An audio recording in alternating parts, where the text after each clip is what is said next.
Hi, brother teacher, once again. This subject is not one that I have not covered before.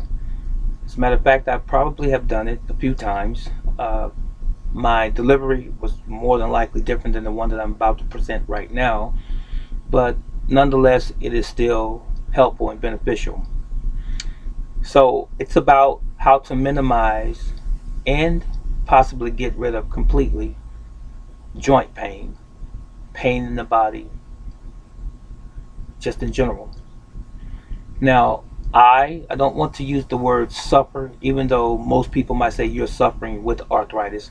I do have ongoing arthritic pain every single day of my life. Uh, some might say it's debilitating. I've been told by therapists and doctors that, you need a hip replacement. I was told this. And as of me doing this video, it's been over 10 years I was told that. I'm still here. I still try to maintain. My contention is, and I'm speaking for myself only, is that if I came into this world with this original body and its parts, then I'm going to leave here with it. Unless I absolutely positively cannot get up and move around, then I may consider some form of surgery. But under normal circumstances, uh, as I think, the way I think, I don't want anyone cutting on my body, period, because you're never the same and you will never be the same. Now, with that said, I do know individuals that have had knee surgery and hip surgery, and they were successful and they managed pretty well. And conversely, I have known people who have had knee and hip surgery that did not work out well at all. So I don't know what side of the fence I would find myself on, the good side or the bad side in terms of results. So I would rather not have that as an option at this present time. Now, with that said, since I've studied this for some years now, um, homeopathic, holistic, and natural medicine, if you will, and remedies more specifically, uh, I've already stated before that I'm not a medical doctor or physician. I am just simply one of the people in America, in the world, who loves to study the world in which we live, all of the things that we all deal with every single day of our lives. Now, what causes pain in the human body is the same as what causes disease, just in general. We have stress. Okay? It's, for the most part, it's going to be uh, toxins that are in the human body or a deficiency of nutrition. Those main two things cause disease, more specifically. Toxicity, and we live in a toxic environment. Even the water supply and the food supply has been altered, and we have a lot of chemicals and toxins in our food supply and the water supply. And not to just simply mention the environment, the air that we breathe contains toxins from all of the factories and so forth, automobiles and that. So with that said, what we want to do is try to be proactive in our own individual lives and that of our families, and we want to try to start at home and removing the things that we do have control over out of our own lives and replace them with good things. Now, as it relates to pain, these are some of the things that we need to remove or take note of and then act upon. And I'm going to refer to my notes that I don't miss anything, because my mind can be very inundated with a lot of things sometimes because I talk about a lot of different subjects. So I want to make sure that I don't miss anything. One of the things that we want to eliminate is sugar and processed foods. White sugar. White sugar causes inflammation. Processed foods cause inflammation in the human body. They are not real food. They are substitutes. They are artificial. If it's processed, there's no nutrition there. It's minuscule amount of nutrition.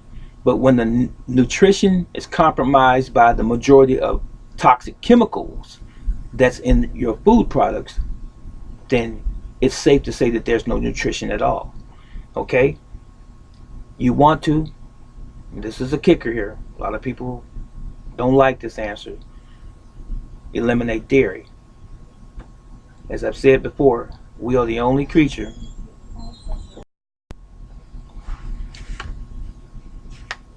As I began to say, we are the only creature on the planet that still drinks milk. Not from our mother, but from other animals.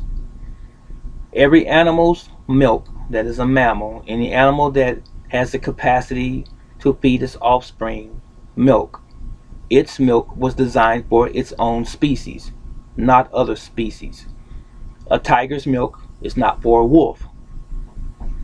A kangaroo's milk is not for a baboon. And it goes on and on and on. A grizzly bear's milk is not for a kitten. It's for its own specific species. So why are we human beings consuming a cow's milk? A cow's milk is for its calf. It has all of the necessary building blocks and or ingredients designed specifically by nature for its own offspring, not some other animal or creature. Okay, I'm sorry. That's just the way it is. I'm not apologizing. I'm just sorry if you may not accept this because you may be used to what you just simply like. Cheese, ice cream, yogurt, and so on and so forth. Okay, now let us move on. While we are on dairy, which is an animal product, animal flesh causes inflammation. Do I still eat meat? This much meat is what I eat. A very, very small percentage of meat. Now, does that mean that I'm contradicting myself? No. Does it mean that I'm being a hypocrite since I'm about to tell you that you need to eliminate meat from your diet? Am I espousing becoming a vegetarian or becoming a vegan? No, I can't make you do anything. What I am saying is this. I didn't know this when I was a child, this information. I have been taking baby steps over the years, and I have weaned myself down to that much meat, that small portion of meat in my diet now. So I've come a ways from eating meat for and from a health standpoint. So who's to say in another year I may be completely vegan? But as it stands right now, I understand what meat does to the body. It doesn't process animal flesh well at all. Okay? Or animal protein for some. Vegetable protein is processed better because it is natural to us. Okay, so meat. And don't use non-prescription over-the-counter drugs. They cause inflammation. And with that said, any pharmaceutical drugs cause inflammation in the human body. So if you don't have to have it, don't accept it, don't use it, don't let any doctor convince you to use it because they cause organ failure over time. Liver, kidneys, heart, etc. Stay away from pharmaceutical drugs. They are in the business of making money, not to heal you. And as I've said, and you've heard me say this before, only under extreme conditions or circumstances, emergency medical circumstances only, should you or anyone else use pharmaceutical drugs. But as a staple every day, I have gas, I have heartburn, I have a headache. I'm going to go and buy some Tylenol or some ibuprofen and so forth. No, what you need to do is find out what's causing the problem and get rid of the problem. And you won't have to take those pharmaceutical drugs, those chemicals that have severe side effects. And some of the side effects of some of these drugs that we're taking and have been taking cause death. That's documented. Didn't make that up. So now, if you want to take something that's going to help you relieve some of those, I guess you can say, pains that you're going through, hold on a second, I'll tell you in a minute. So I've already told you Eliminate processed foods and sugar. Eliminate dairy and animal flesh. Don't use prescription drugs if you don't have to. Only in a dire situation, I should say. Uh, Stop smoking. Stop smoking. Uh, we live in a nation where people smoke a lot. It's common. But come on, ladies and gentlemen. Is that nutritional? A cigarette? You know, and I know. It's habit forming. It's addictive.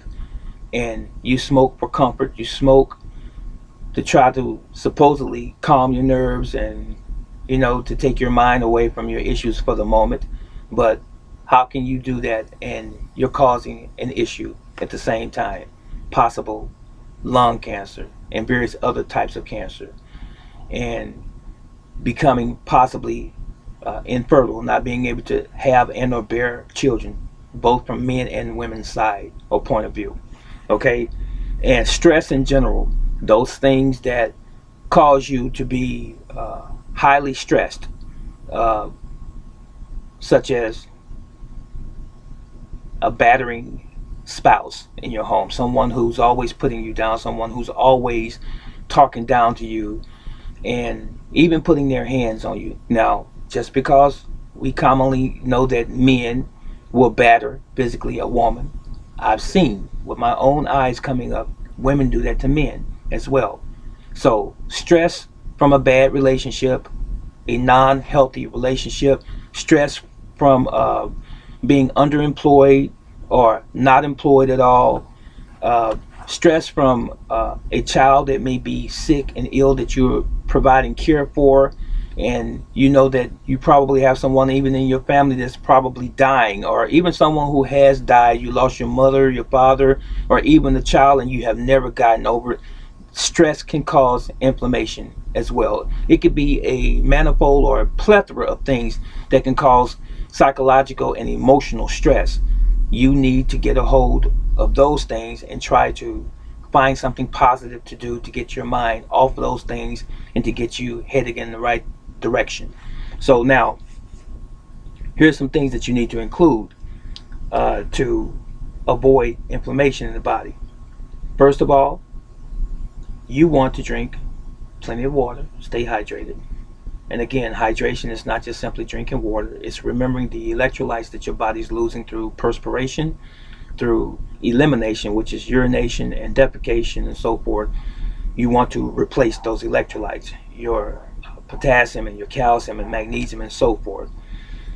You also want to include alkaline foods in your diet, plenty of vegetables and fruits, in other words, colorful fruits in your diet, berries, blueberries, raspberries, yams, and squashes, and so forth. You want to include all of these things in your diet.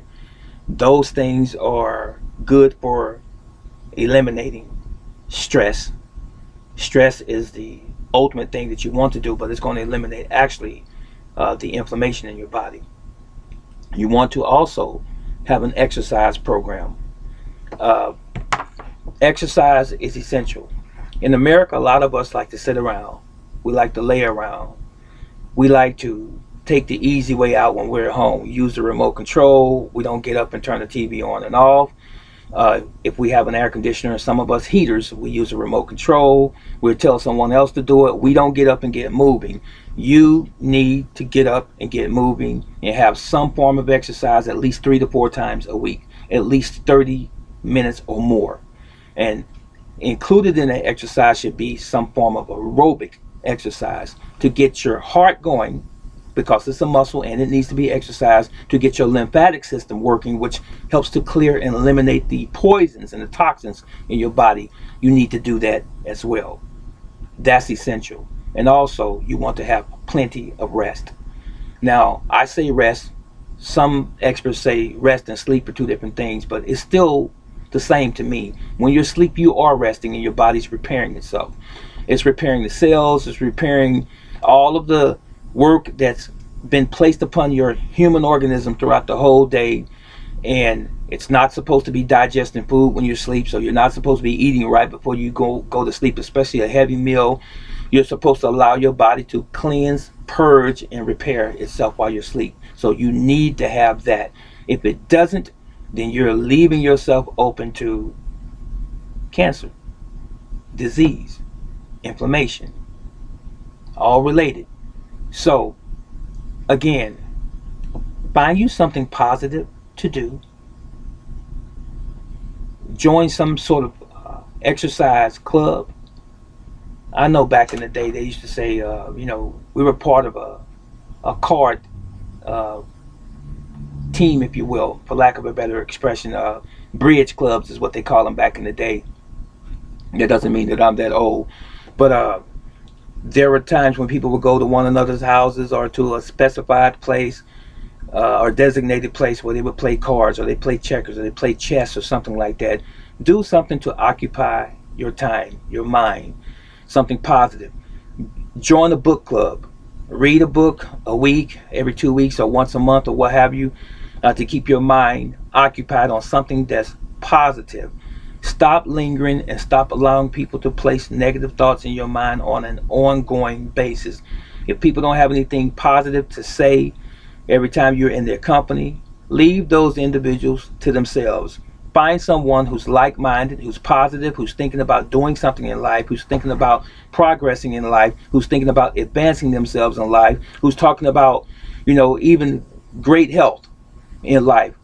Align yourself with those types of individuals. You might even want to go and join a walking group. I know there's about 5 or 6 races that we have here in the city every year. And there are people who join those because they want to be active. They want to be part of a group or a team effort. They exercise, they do a walk, or they do a jog, or they do a run. Whatever it is, you need to be active, up and doing something positive, and this will help to stave off a lot of the stress that we deal with every single day. So, I did say in my topic, I did say in the topic that I had some remedy that could possibly eliminate or minimize joint pain or pain in the human body. This is going to vary from person to person because we're all different depending on what your pre-existing conditions are. So just be mindful that for some it's going to be a win-win all the way, and they're going to totally eliminate the pain, and for some it's just simply going to minimize. It just depends on what you already have going on with your own body. This is Teacher. I'm out.